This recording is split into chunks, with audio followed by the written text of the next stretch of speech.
vận hành hai đầu cùng lúc.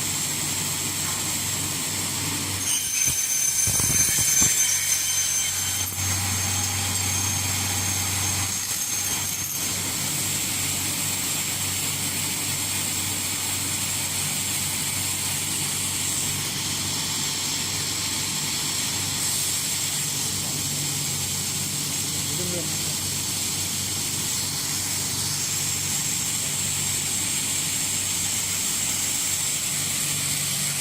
đây là chế độ chuyển góc một đầu.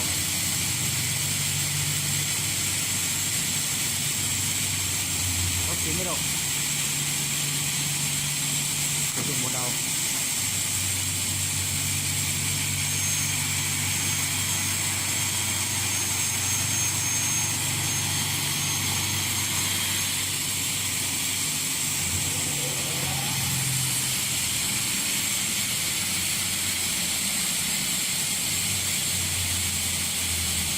Máy vận hành rất là êm ái.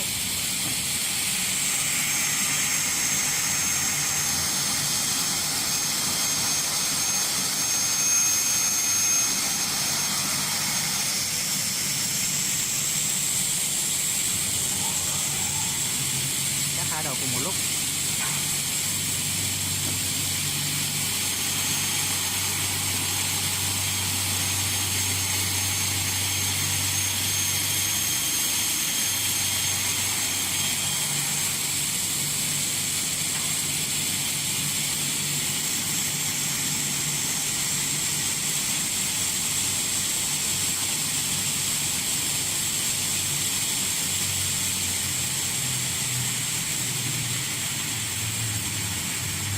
Nếu anh em nào có nhu cầu xin liên hệ số điện thoại trên màn hình nhé, để anh em đã quan tâm.